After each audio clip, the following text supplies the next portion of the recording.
waxaan ahay senator Cismaan Bakar Dube oo ka tirsan aqalkiinan min yar haddaan iska warramo waxaan horaantii 70-aadkii ku dhashay deegaanka Burco ee gobolka Togdheer. gobolka aan ka imid Togdheer waa gobol taariikh weyn ku leh ummadda Soomaaliyeed. waa gobolkii ay ku dhasheen haldoorkii ay wada garanaysay Sayid Maxamed Cabdulla Xasan baa ku dhashay, waxaa ku dhashay Faarax Omar, waxaa ku dhashay Sheekh Bashiir, waxaa ku dhashay Maxamed Raaci Gaal, waxaa ku dhashay Axmed Siilaanyi, waxaa ku dhashay aabihii waxbarashadii Maxamuud Axmed Cali, waxaa ku dhashay raggii af Soomaaliga qoray Muuse Galaal, aabihii Muuse Galaal, waxaa ku dhashay Hadraawi, waxaa ku dhashay Cali Sugulle, waxaa ku dhashay Cumar Dhuule, waxaa ku dhashay culimada ugu waaweyn Sheekh Cali Warsame iyo Sheekh Mustafa Xaaj Ismaaciil. horta gobolkaasaan idinka yimid salaana waan idinka sidaa. aad baa mahadsantahay. salaantaa kadib iyo ogolaada halkan inaan ka salaamo muwaadin mudan inaan salaamo. muwaadinkaasi waa hooyada Soomaaliyeed, hooyada Soomaaliyeed ee dalka joogta, ee quudisa, korisa, una shaqaysa ubadka Soomaaliyeed oo ah mustaqbalka dalkeena iyo dadkeena ayaan halkan ka salaamaya. waxaa kaloo halkan ka salaamaya hooyada Soomaaliyeed ee qurba joogga ee labada gacmoodba ku sida adeeg kuna dhex nool duruufaha qalafsan ee qurbaha soona saaraysa ubadkii dalka nafiicadaha berito.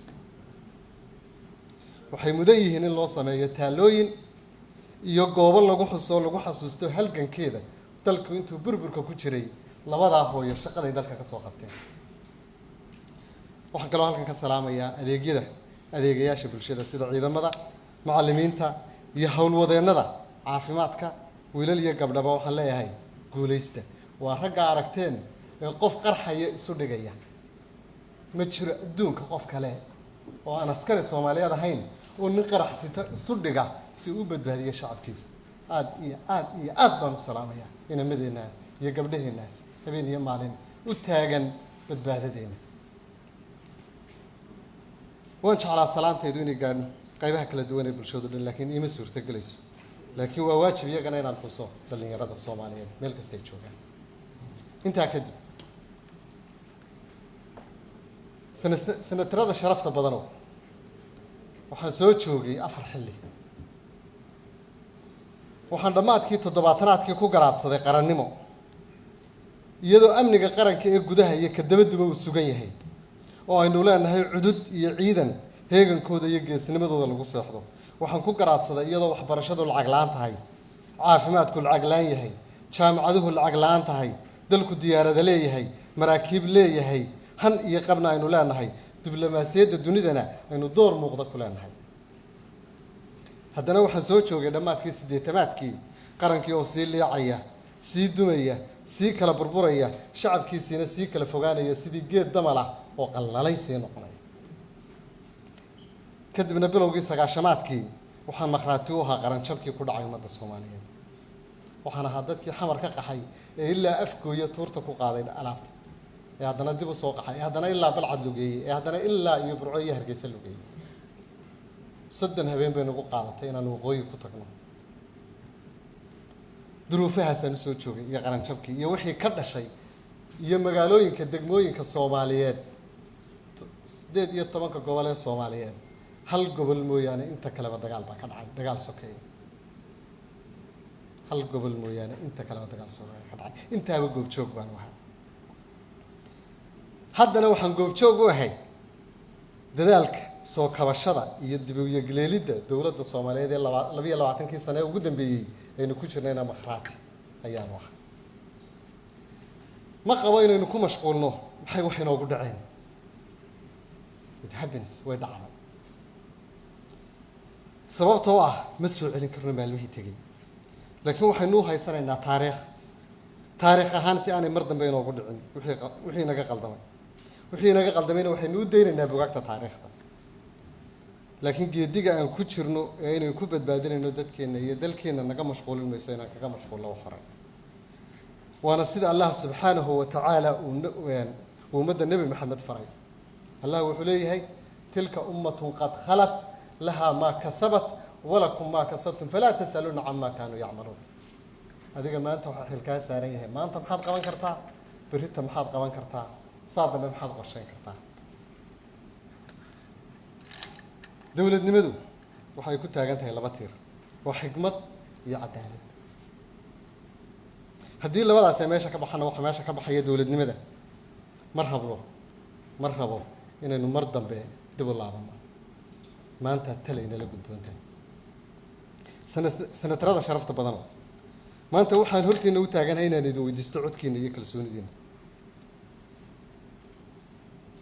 si aan u noqdo guddoomiyaha aqalka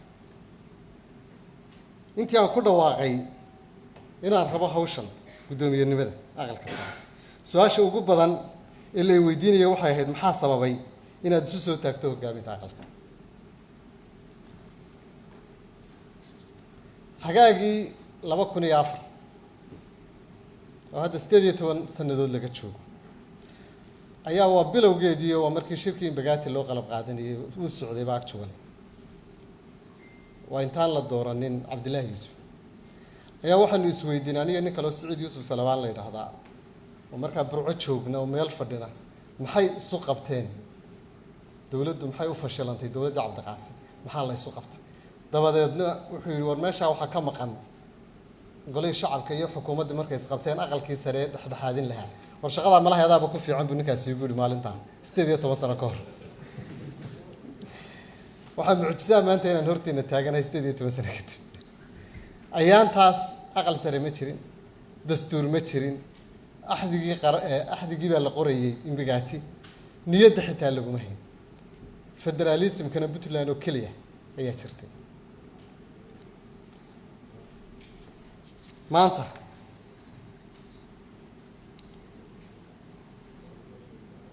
sababta labaadan dareenkan igu gashay inaan hortiina imaado aan idin weydiisto waxa weeye waxaa hurdada ii diiday oo mar kasta igu soo dhaca mustaqbal xumadii nagu dhacday jiilkayagii 1991 waxaan helay intaan dagaalku dhicin kulliyadda caafimaadka siyaasadna ma rabin mushkiladna ma rabin waxaan rabay inaan noqdo dhakhtar waxaan ku hameeyay inaan noqdo dhakhtar shacabkiisa u adeega oo ugu adeega waliba lacag la'aan laakiin waxa dhacay dagaaladii iyo burburkii oo qarannimadeennii ceel ku riday jiilashii ila midka ahaa ee wadamada kale qax tahriib dawlad la'aan midna ma arag ama Kenya ama Ethiopia ama Suudaan whatever sidaa daraadeed anigu shakhsiyan asmaa dubaahan mar rabo wixii aniga igu dhacay ee ku dhacay jiilkii iga dambeeyay inay ku dhacaan jiilasha dambe ee soo socday carruurta maanta dhalatay waxaan rabaa in jiilka dambe aanay ku noolaan cabsi werwer shaqo la'aan tahriib ay ku noolaadaan farxad nabad iyo barwaaqo qodobka saddexaad ee aanu rabo hoggaanka aqalka waxa weeye inaan kobciyo oo dhiso aqalkan sidaan qaybaha dhexe laf dhabarto qodbadayda aan idinku soo gudbin doono qodobka afraad ee aanu rabo hoggaanka aqalka waxa weeye xaaladda maanta aan ku jirno oo ka sii dhigaysa khasab iyo waajib xaalad adag baynu ka soo baxnay qaybsanaan baa jirta isteediyadii iyo dawladdii dhexe muddo ayay isla rafanayeen waxay u baahan yihiin leadership iyo hoggaan isku wada dadka iyo dalka halka uu ka bilaabanayaana waa aqalka sare waxaa kaloo jira duruufo kale oo waaweyn oo inagu gadaaman oo aynu u baahannahay haddaynu nahay aqalka sare inaynu indho waaweyn ku eegno waxaa jira khataro soo fool leh oo ay kow ka tahay amnigu ma aha ka gudaha oo keliya amniga qaranka national security gobolka aynu ku noolahay dadkii inagula noolaa regionkan bariga Afrika iyo Afrikaba tiradiisii iyo dhaqaalihiisii iyo awooddiisii ciidanba way 10 jirmaameen dhinac bad baa inaga wareegsan dhinacna dawladda 200 milyan ah marka la isku daro ayaa inaga wareegsan waana dabeecadda bini aadamka qofku markuu lacag iyo awood isla helo wuxuu ku durkaa ama ku sikadaa goofka ama barakada ku dhigsan ee dariskiisa waa caan weyn Soomaaliya maanta waa cariish ama barako u dhaxaysa laba dabaq oo dhaadheer dhexda ugu jirta waynu yarnahay waa qaybsanahay waa tamar daranahay reer Nigeria qabiilka la yiraahdo igbadu waxay ku mahmaahaan masku haddii uu sun waayo carruurta suun ka dhigata ul ka dhigata masku hadduu sun waayo carruurtaa ul ka dhigata waxaa werwer igu jiraa inaynu ul noqonno markaynu waxba iska celin kari weyno maadaama maanta aanu xaaladeenna ognahay haddaynaan ka bixin oo aanu aqalkan sare isu taagin inuu dhiso dowladnimada oo fulinta iyo sharci dejinta isku hayo soddonkii sane ee lasoo dhaafay madax bannaanida ama sovereignty-ga waxaa inoo ilaalinayay sharciga adduunka international lowga gaar ahaan qodobka labaad ee axdiga qaramada midoobey loo yaqaano UN charterka oo si cad u qeexaya madax bannaanida daleed iyo inaan lagu xadgudbin laakiin hadda tii dunida way isbedeshay sidii ruushku u weeraray Crimea ee Ukraine u weeraray ee Syria loo farageliyey international lowgii waxaa ku socda bending in la qalloociyo soddonkaasna waxaynu ku soo badbaadnayna wuxuu ahaa xoogaynu inagu leenahay ma ahayne sharciga Soomaaliya waa dal madax bannaan yaan lagu duulin yaan la qabsan yaan la faragelin dunidii sharcigaasi waxaad moodaa hadda in la qalloociyey haddaynaan dowlad diskan cusub ee 2022 guntanin waxaan qabaa inaynu khatar gelayno qodobka labaad ee muhiimka ah ee khataraha jira waxa weeye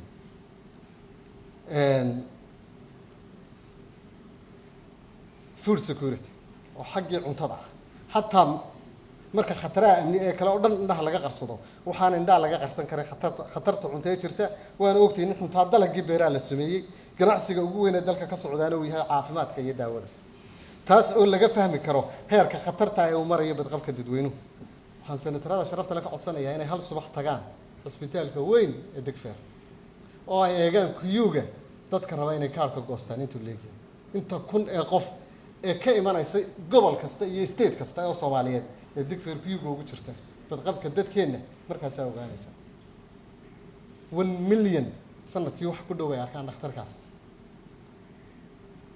1 million wax ku dhow maalintii 2500 ilaa 3000 oo beeshana bay arkaan diyaaradu waxa ugu badanay sidaan waa dad caafimaad u socda khatarahaas oo dhan baynu soo wajahay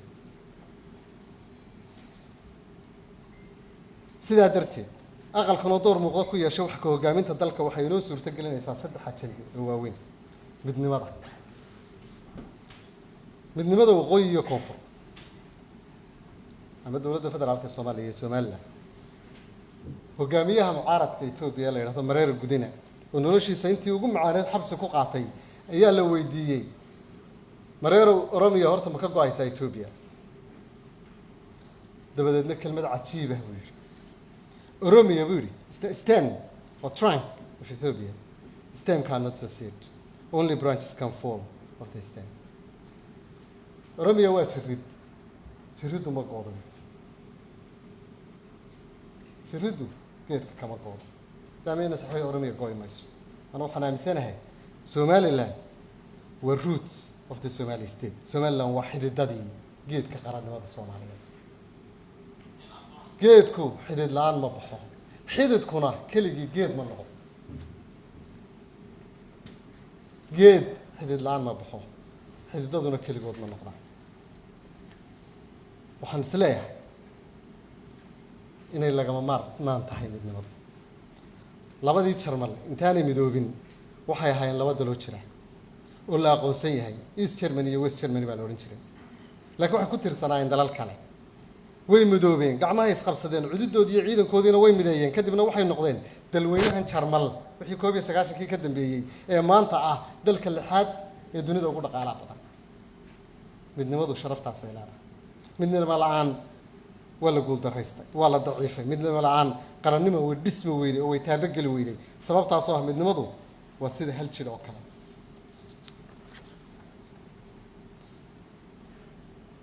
General Maxamed Nuur Galaal oo kamid ahaa saraakiisha ugu sarreysay ciidamada Soomaalida ayaa Hargeysa tagay dabeedna waxa la weydiiyay sidoo uu arko in Soomaalidu kala tagto wuxuu yiri intii shan farood la noqon lahaa waxa ka fiican iyadoo hal feer la noqdo saal isku noqdo shan farood waxba iska celin karaan laakiin hal feer waxba iska celin karaan laakiin midnimadu ummadda Soomaaliyeed oo ah badbaadada iyo asaaska koowaad oo ku dhisan dawlad dastuur ah oo loo dhan yahay ku iman mayso hadal waxay ku imanaysaa midnimadu waxay u baahan tahay tanaasul waxay u baahan tahay taageero, waxay u baahan tahay hiil, waxay u baahan tahay nafur. midnimadu waxay u baahan tahay garab iyo gaashaan. waa haddii wada jirka iyo horkaca dalkeennu inuuga muhiimsan yahay xil maalmo yar lahayo. waa haddii ayna ka dhab tahay inaynu badbaadinno jiritaankeenna in haysta. waxaan midnimada carabka ugu adkaynayaa, waxaan aaminsanahay baahida aan midnimo u qabno maanta ayay ka badan tahay, sababtoo ah 60kii waxaynu isla doonaynay shanta Soomaaliyeed oo dhan. maantana gudaheennii baa isteediyadii sii kala fogaanayaan marka lagaba tago Soomaaliland iyo federaal. midnimo iyo wada hadal aan aqalka sare door ku lahayn waa qabiyo, sababtoo ah arrimahani waa shaqadii loo abuuray aqalka. anigu waxaan kaga duwanahay musharaxiinta kale, waxaan aqoon durugsan u leeyahay Soomaaliland. waxaan xusuusanahay 91kii sidii ay waakeed Hargeysa aad bay u dunsanayd. inta dhisanana may lahayn jiingad ama laamiyeeri qofka sidoo yaqaan. masaajid ku yaala guriga shaqaalaha seexan jiray xilliga markaan meel aan seexana weynay burburka dalka ku jiray. Soomaaliland waxaan ka soo noqday suxufi, waxaan ka soo qayb qaatay nabadeynta, waxaan ka soo shaqeeyay dhismaha hay'adda dawladda gaar ahaan cadaaladda. waxaan muddo 10 sano ku dhow Hargeysa ka ahaa macallin jaamacadeed iyo diin. waxaan ogahay dhibaatadii dhacday, waxaan fahmi karaa meelaha caqabaduhu ka iman karaan. tusaale ahaan wada hadalladii waagii Socday Turkiga ayaa nin wasiiro federaalka ka socda ayaa lagu yiri Soomaaliland baa lala hadlayaa. wuxuu yiri Soomaaliland maxaa dhibay ka jira lagala hadlaya. wuxuu mooday dhibaato jirto. haddaanad fahansanayn contextka ma samayn kartid wada hadal. waxaan qabaa aqalka sare inuu door ku yeesho wada hadallada. sidoo kale waan soo gaabinayaa dawladaha xubnaha ka federaalka. sidoo kale waxaan aqoon durugsan u leeyahay dawladda federaalka iyo hay'adaheeda oo aan dhammaantood la soo shaqeeyay intii badnayd. wasaaradda cadaaladda, wasaaradda warfaafinta ka soo noqday, xisbiyada aan xisbi gudoomiye ka noqday, xisbiga Hilow aad baan aqoon ugu leeyahay dawladda federaalka iyo isteediyada. intaa markaan isu geeyo waxaan is leeyahay wax weyn ayaad ka tari kartaa wada hadalka iyo midnimada iyo siday kaaga tahay qalbi. dawladaha xubnaha ka aqalka sare sanadku waa isku xidhaha dawladda dhexe iyo dawladaha xubnaha ka dawladda federaalka. hogaaminta aqalka sare waxay udhaxaad iyo tiir adag u noqon doontaa isku xidhka dawladaha xubnaha ka dawladda federaalka iyo dawladda dhexe. isku duubni ayaan ku noqon karnaa qaran taabakala. harkaha kaba kuwa shan mid kasta haddii keligii la yeeriyo cod ma yeesho, laakiin marka shantaba la yeeriyo ayuu macna sameeyaa oo kama noqda. far keli fool ma dhaqdo ayay Soomaalidu tiraahdaa. dawladda dhexena kama maaranta dawladaha xubnaha ka dawladaha federaalkuna isteediyaduna kama maarmaan. mar dambe ma dhici doonto dawladda dhexe iyo isteed madaxa iskula jira. dadku waa bani aadam kala aragti duwan oo way iskhilaafi karaan, laakiin way inay jiraan hal wal aqd dad aqoon leh oo kala gura oo aqalkan ah way inay jiraan. waxaan rabaa ballanqaad gudoomiyenimada kama raba inaan wax ka helo. waxaan rabaa inaan uga tago waxay ku noolaadaan jiilka dambe oo ah aqal dhisan iyo jiilasha soo socda iyo dal nabdoon oo isjecel oo midaysan. golaheena baa la isugu imanayaa haddaynu noqono gole isku duuban. ballanqaad aan rabaa inaan kusoo gabagabeeyo ballanqaad. haddii aad fursaddan ii siisaan aan hogaamiye aqalkeena 4 ee soo socda, anigu waxaan idiin ballan qaadayaa 1 waxaan ka shaqayn doonaa nabadda, dib u heshiisiinta iyo midnimada ummadda Soomaaliyeed. golaha waxaan ka dhigi doonaa gole ay mahdiyaan shacabka Soomaaliyeed oo ka shaqeeya danahooda. waxaan ka shaqayn doonaa wanaajinta iyo xiriirka xukuumadda iyo dawladaha xubnaha ka dawladda federaalka. maadaama aan aqoon u leeyahay xiriirka caalamiga, golahan waxaan ku soo xidhi doonaa golayaasha dhigiisa ee adduunka si aan u wadaagno waayo aragnimo iyo iskaashi. inaan xil gaar ah iska saari doono badqabka nabadgelyada sanatarada haddii aan ahaan lahayd ciidanka ilaaliya gaadiidkooda iyo deegaankooda. inaan kor u qaadi doono mushaharka sanatarada maadaama aanay ka tirsanayn golaha xukuumadda. suurtagal maaha golaha shacabkuna inuu 2 mushahar qaato halkana in hal la fadhiyo. taa ana idinka ballan qaadaya inaanay mar dambe dhici doonin. mar dambe inaanay dhici doonin. 2 sano gudahood waxaan sanatar walba u samayn doonaa xafiis u gaar ah iyo xoghayn u gaar ah. waxaan dhulka bannaan ee aqalka sare uga dhigi doonaa guryo hooyasho ama apartments. horoda yaroo miskiina baa wuxuu dhistaa 50 qol. intaasaynu dhisi kari weyne inagoo magaalada ka dhista 4 biyaano qolqol. waxaan u samayn doonaa hoy ay degaan sanataradu oo ah dhulka bannaan. xafiisyana way yeelan doonaa. ballanqaadyana waan haystaa aan intaa ku fuliyo. dib dambe u dhici mayso sanatar ka warwara safar caafimaad, sahay safar iyo daryeel gaar ahaaneed. waxaan noqon doonaa gudoomiye u dhexeeya sanatarada oo dhan ay u siman yihiin oo la wada saaxiib ah. shaqadiisuna u guta si ku dhisan sharci, sinaan, cadaalad, iskuwad iyo Soomaali.